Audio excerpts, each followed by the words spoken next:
अंबेडकर को कुचलने वाले लोग, अंबेडकर की बात उनके मुंह पर आना शोभा नहीं देता। किसके दिल में क्या है वो उनके वचन हम लोग सुन चुके हैं अमित शाह जी के मुंह से। कह रहे हैं परिवार का साथ, परिवार का विकास करते हैं राजद और कांग्रेस वो लोग कह रहे हैं जहाँ एनडीए में जहाँ सबसे ज्यादा परिवारवाद है। मांझी जी का बेटा, मांझी जी की पुतोहू, हाँ, चिराग पासवान जी के जीजा जी, खुद चिराग पासवान जी किनके बेटे। एक तरफ से अगर नाम गिनाना शुरू करे तो पूरा का पूरा एनडीए ही परिवारवाद में लिप्त है और वो दूसरों को बोलेगा। प्रधानमंत्री नरेंद्र मोदी बिहार के दौरे पे थे। उन्होंने कहा है कि जो आरजेडी है वो बाबा साहब को जो है पैरों में रखती है, मैं दिल में रखता हूँ। आरजेडी और जो कांग्रेस वो जो है उनका नारा है सबका साथ नहीं, परिवार का साथ और परिवार का विकास। हमारे साथ रितु जायसवाल हैं, क्या कुछ कहेंगी? मोदी जी तो कह रहे हैं कि आप लोग जो है पैरों में रखती हैं बाबा साहब को। एक आदमी कौन गलत तरीके से क्या फोटो खिंचा के गया जिसको आदरणीय लालू जी ने देखा भी नहीं था। कोई सामने से आके किस तरीके से क्या चला जाए तो पीछे का तो दिखेगा नहीं कि किसकी फोटो थी क्या थी। ये तो क्लियर हो गया उस वीडियो से कि पीछ बैक से दिख नहीं रहा था कि क्या है नहीं है। एक बंदा आता है और एकाएक फोटो खिंचा के चला जाता है। उसमें इरादा का ये पता चलता है कि उनको पता ही नहीं है कि क्या है। बीमारी की वजह से लालू यादव जी हमेशा अपने पैर को ऊपर रखते हैं क्योंकि सबको पता है कि उनका किडनी ट्रांसप्लांट हुआ है, तो पैर ऊपर रखना उनकी मजबूरी है बीमारी की वजह से, जो हमेशा वो स्टूल पे पैर रखते हैं। इन लोगों को बीमारी न दिख करके उनका घमंड दिखता है, तो उनके नज़रों का, ये एनडीए वालों के आंखों की समस्या, उनको आंखों का इलाज कराना चाहिए। और रही मन की देखने के बाद, इनकी मन की बात से उनको ये नहीं समझ में आ रहा कि एक बीमार आदमी स्टूल पे पैर रख करके बैठेगा तो क्या हो, तो उसको उसमें उनको क्या दिख रहा है, घमंड दिख रहा है।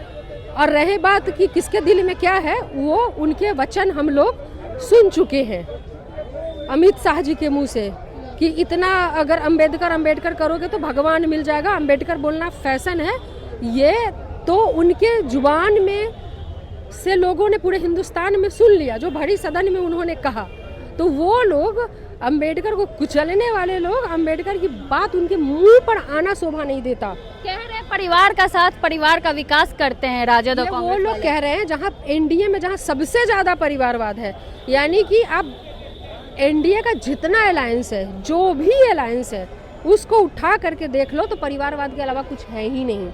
तो अपना खुद के गिरेबान में झांक के देख ले, दूसरों पे उंगली उठाने से पहले पूरे गठबंधन को परिवारवाद में लपेट के, पूरे गठबंधन को, एनडीए गठबंधन की बात कर रहे हैं, परिवार से लबरेज है। मांझी जी का बेटा, मांझी जी की पुतोहू, हाँ, चिराग पासवान जी के जीजा जी, खुद चिराग पासवान जी किनके बेटे। तो एक तरफ से सांभवी चौधरी किनकी बेटी, अशोक चौधरी जी किनके बेटे। मतलब एक तरफ से अगर नाम गिनाना शुरू करे तो पूरा का पूरा एनडीए ही परिवारवाद में लिप्त है और वो दूसरों को बोलेगा। जाकर पहले अपना गिनती कर ले। बार बार बिहार आ रहे हैं नरेंद्र मोदी, इसी साल बिहार में चुनाव भी है, क्या लग रहा है, क्या कुछ असर पड़ेगा चुनाव पे? बहुत, देखिए मैं बता रही हूँ, ये बहुत दुखद है। प्रधानमंत्री जी को देश का प्रधानमंत्री जनता ने चुना है कि वो देश की देखभाल करे, देश की अर्थव्यवस्था, देश का समस्या, देश की प्रॉब्लम्स को वो देखेंगे। लेकिन तरस आता है बिहार भाजपा पे कि पहले तो उनको मुख्यमंत्री का चेहरा नहीं मिल रहा था और अब स्टार प्रचारक भी उनको नहीं मिल रहा। बिहार में भाजपा को स्टार प्रचारक नहीं मिल रहा, तो वो देश के प्रधानमंत्री को स्टार प्रचारक बना करके 2025 के चुनाव के लिए बार बार ला रहे हैं। ये कितने शर्म की बात है और कितनी दुखद बात है। क्या लग रहा, असर पड़ेगा, चुनौती होगी आप लोगों के लिए प्रधानमंत्री अगर बार बार आते हैं? काहे के लिए पड़ेगा? कोई चुनौती नहीं है भाई, किस बात का। यही जुमले वाले सरकार जो खुद बोलते हैं कि हम तो जुमला दिए थे, 15 लाख सबके खाते में भेजेंगे, जुमला था।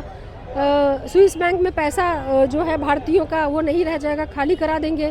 3 गुना ज़्यादा पैसा बढ़ गया, 3 गुना। तो आपको घोषणा काहे नहीं कर दी कि पिछली बार तो हम 15 लाख देने वाले थे, इस बार 45 लाख देंगे, क्योंकि पैसा जीरो होने के बजाय स्विस बैंक में भारतीयों का 3 गुना बढ़ गया है। ये आंकड़ा है, रिपोर्ट है, ये रिपोर्ट आई है कि स्विस बैंक में भारतीयों का पैसा पहले से 3 गुना ज़्यादा वृद्धि हुई। तो 3 गुना कर दें, आए थे तो घोषणा ही कर देते कि इस बार 15 नहीं 45 लाख रुपया हर एक के खाते में भेजेंगे, क्योंकि स्विस बैंक में पैसा जो है वो 3 गुना ज़्यादा बढ़ गया। ये जुमलों वाली सरकार और महाजुमलेबाज मोदी जी आते हैं, 2-4 जुमले देते हैं, मगर बिहार की जनता उनके जुमले को, उनकी नीयत को अच्छी तरह से समझ में आ गई है वो स्टार प्रचारक बन ले, उनको जो बनना है बन ले, बिहार की जनता पर वो कुछ ना कर क्या पाएंगे। रणनीति है आप लोगों के लिए? प्रदेश अध्यक्ष भी आपके बदले गए हैं, कितनी मतलब अब आगे की क्या रणनीति है आप लोगों की? देखिए, हम लोग की रणनीति पूरे बिहार में जो स्थिति बनी हुई है, जिस तरीके से पलायन बढ़ चुका है, एक्सट्रीम लेवल पे जा चुका है, 2 वक्त की रोटी के लिए भी लोगों को बाहर जाना पड़ रहा है। हमारा मुद्दा है यहाँ पे उचित शिक्षा व्यवस्था, चिकित्सा व्यवस्था, रोजगार की व्यवस्था, यानी कि पढ़ाई लिखाई, दवाई, कमाई, सिंचाई, जो हमारा 2020 का मुद्दा था, जो यहाँ के एक एक बिहारियों का मुद्दा है, जो जन कल्याण का मुद्दा है, उसी मुद्दे पे 2025 का चुनाव लड़ेंगे। तेजस्वी को मुख्यमंत्री इस बार बना देना है। बिहार की जनता बनाएगी, बिहार की जनता बनाएगी, क्योंकि बिहार की जनता को पता चला है कि 20 सालों से वो ठगते आ रहे हैं लगातार। अगर नहीं ठगाए होते तो इस तरह से भ्रष्टाचार चरम सीमा पे नहीं होता, अपराध चरम सीमा पे नहीं होता, बलात्कार चरम सीमा पे नहीं पहुंचा होता, तो ये सारी चीज़ें, पलायन चरम सीमा पे नहीं पहुंचा होता, तो ये सारी चीज़ें तो भुगत रही है ना बिहार की जनता। तो जब भुगतेगी वही बदलाव के लिए सबसे ज़्यादा वो होगी, तैयार होगी। तो बिहार बदलाव के लिए तैयार है, तेजस्वी जी को मुख्यमंत्री बनाने के लिए तैयार है। बहुत बहुत धन्यवाद। हमारे साथ रितु जायसवाल जी थी, आपने सुना इन्होंने क्या कुछ कहा। बाकी आप क्या कुछ सोचते हैं प्रधानमंत्री नरेंद्र मोदी के बिहार दौरे को लेकर, अपनी राय कमेंट बॉक्स में जरूर दें। धन्यवाद।